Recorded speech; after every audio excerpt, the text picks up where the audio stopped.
Warning: this video contains material that some may find disturbing. 911 operators, what is a call that keeps you up at night? Apartment fire. A woman burned alive on her balcony because she was too afraid to jump. I heard the screams over the radio of the fire crews trying to rescue her. 20 minutes later, we get a call for a young man that walked in front of a dump truck on a highway to take his own life. While crews were responding to that, a 10-year-old girl who hung herself was found by her mother. I was still quite new the day all this happened, but I will never forget what I heard that day. One thing that makes me horrified to this day was when I was first starting out as a 911 operator. I picked up the phone, and I heard an older woman on the line say that someone was in her house and she didn't have anyone or anything to protect her. She then told me that she was hiding and whoever it was coming near her. I then heard silence on the line. I later found out she was kidnapped and never found. I still have nightmares about that day, and I wish there was something I could do. I'm a 911 police dispatcher. The most important phone call I ever received was when I just started with the police about 16 years ago. I was 21, about 2 months in, very green and still getting used to this crazy job. I get a call from a male who flipped his car on the highway and was trapped. This wasn't unusual, to be honest. It does happen from time to time, especially in rural areas and at night, when people drive while they're sleepy. My job is basically to obtain a location, start police, fire, and ambulance rolling that way, and keep the caller calm and speaking to me to make sure he doesn't lose consciousness. So the driver involved, who I'll call Zach, was about my age, very calm and cooperative, and even joking. He was hanging upside down because the car was on its side, and he had injured his leg. It was all good. Help was about 10 minutes out, and Zach and I were chatting and even laughing about this crazy experience. I knew he was blocking the roadway in his vehicle and was hoping a passerby would stop and help him out. Unfortunately, he was on a blind corner and a car came flying around and struck his rolled-over vehicle while he was still talking to me. Lots of screaming and yelling. I could tell he was pretty messed up, but I tried to keep him talking. He was just coughing and moaning. Sadly, the things that need to happen for a car to ignite happened. Smoke and flames started pouring into Zach's car and he started screaming, "Fire! I'm on fire!" I listened while this poor kid burned to death. I've trained several new dispatchers and told that story to all of them. I've always said it's the most important call I've ever taken because nothing will ever be as bad as that. Please subscribe to my channel for more videos like this. Let's continue. I once had a call from an 11-year-old girl who was just stabbed by her stepfather. She kicked him in the balls and went to hide and call 911. She was scared, and I stayed on the line until her stepfather found her. The last thing I heard was her yelling, "No, please!" Then I heard an angry yell, then gurgling. Turns out he stabbed her in the neck 1 minute before the police got there. I quit the next day. Radio dispatcher from the UK here. One of my scariest calls came from a man who was on a train viaduct that was at least 200 feet high and was planning on jumping. He was 19 years old, had just lost his mother to cancer, and had no other family to speak to. Our control room had CCTV cameras from around the towns and cities that we covered, and I shouted across the room for someone to bring the camera up that covered the viaduct for me. Sure enough, around halfway along the viaduct and leaning precariously against the high rail, was the guy I was talking to. I introduced myself and said that I could see where he was and that I hoped we could talk and get him to come down and get help. So I'm talking to this lovely, quietly spoken man who is crying softly as he speaks to me, saying he has nothing left to live for. His mother had been the center of his whole life and he had cared for her alone. As I'm talking to him and trying to convince him to climb down, I hear a radio call in my earpiece and my supervisor frantically shouting that a train is coming along that line, and unless we get this man off the viaduct, he won't have to jump as the high-speed train is going to hit him. At this point, I am literally shaking, pleading with the man to get to one of the small setback areas on the viaduct used by rail workers. He luckily agrees, and I tell him to stay on the call as he starts making his way as quick as he can to the nearest safe point.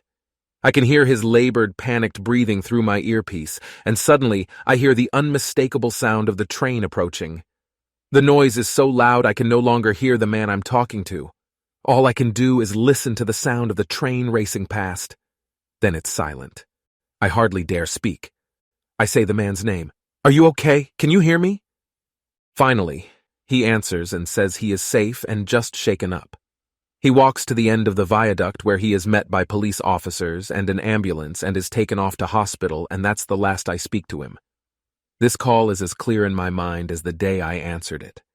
I can still remember the feeling of absolute terror as the train approached, and being terrified that if he was not quick enough, he was going to suffer a horrific death.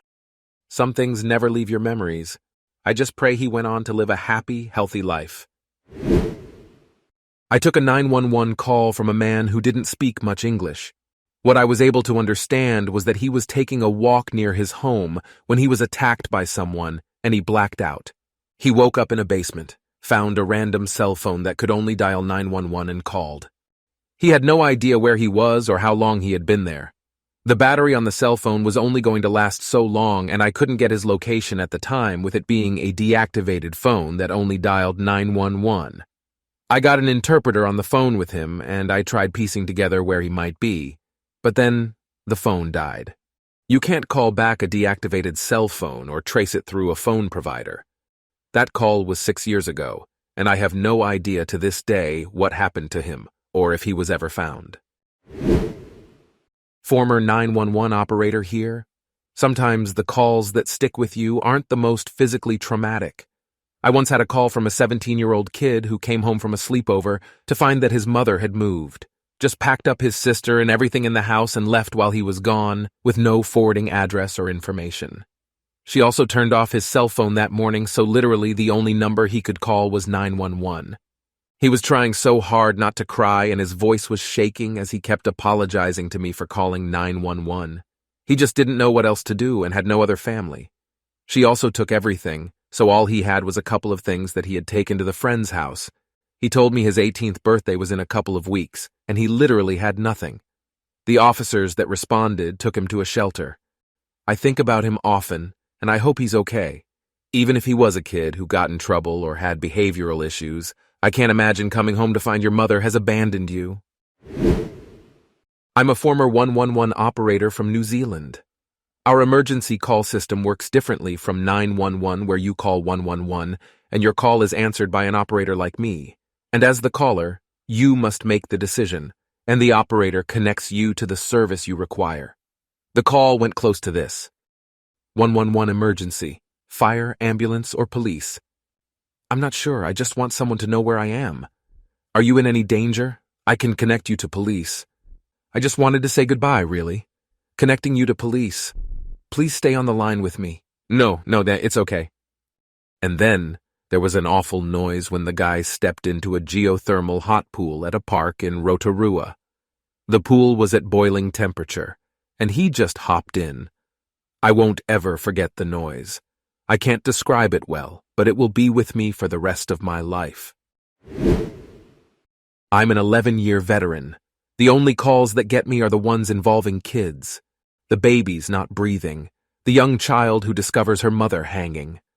I took a call once for a toddler who touched a live wire knocked down in a storm. Only ashes and shoes left. I listened to a young prostitute get strangled to death by a crazy religious guy. She kept struggling for the phone, and I could hear the guy yelling crazy stuff about religion and her being a whore. Because of the constant gasps and the phone being thrown around, it was initially hard to make out what was going on. It was a payphone, so it was hard to find out where she was located exactly. Eventually, her noises stopped and the guy who did it was left huffing and puffing. Keeping an open line as I'm supposed to do, I heard a twinkling noise. Turns out it was him urinating on her corpse. The craziest part of this is that it didn't even make the news. She was a young, about 19-ish indigenous girl, if I recall correctly. This was 2009. I don't do call taking anymore, but whenever people ask what the worst one was, that was probably it. It's been a while since I was a 911 dispatcher, but this story is the one that stuck with me years later.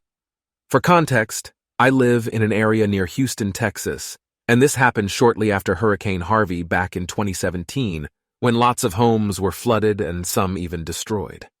I answer the phone and ask the caller what's going on. The person on the other line is an older lady, and her voice is shaking. She tries to tell me what's going on and tells me that her husband has been going through a rough time. He's lost his job, he's been spending a lot of money trying to fix their house after the hurricane, and their dog just died. She tells me, he's locked himself in our bedroom and I'm not sure what to do. I realized what was going on and the pit in my stomach grew to the point where I wanted to vomit, but I didn't want to assume anything and was direct with her. What do you think your husband is going to do? She responds, her voice becomes even shakier and cracks, saying, he's locked himself in there and I think I've heard him load his pistol. My adrenaline spikes as I upgrade this call's priority, and at this point, I can't do anything for the man locked in his room. I'm just trying to talk to my caller to keep her calm. We talk about how long she's lived at her house, the different stray cats that she's fed over the years, how she really enjoys cross-stitching, but never ends up finishing any of her pieces because she likes the feeling of starting to cross-stitch, but never has the patience to finish them. As we're talking, I hear a loud bang, and my heart drops. The ambulance and police were less than 2 minutes away, but they were already too late. I keep the woman on the phone, making sure that she doesn't go into her bedroom, talking to her, keeping her as calm as anyone could be in this sort of situation. After a few more moments, I hear pounding on the door and I check my map. The police are on the scene. The woman's name was Evelyn. I tell her to go to the door and let the officers in. She thanks me for staying on the phone with her, and before she hangs up, her voice breaks one more time and she says, he was the strong one. He was supposed to be the strong one. 911 dispatcher here. There's many that stick with me, but the absolute hardest one was a mother finding her child after the child had committed suicide by hanging. She was absolutely destroyed, but I could clearly hear her fighting to keep control as I walked her through getting the child down and attempting CPR. I knew that child was gone, but the mother refused to give up. I stayed with her on the phone and counted compressions with her while we waited for the police and ambulance to arrive. I listened to her alternate between counting and begging her child to come back. When the EMTs showed up and took over, she finally let it go. That scream broke me, and I can still hear it to this day.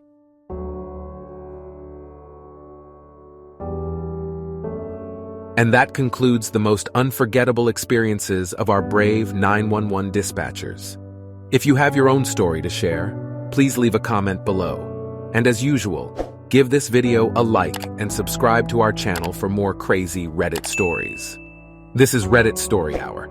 Stay curious, stay kind, and see you in the next video.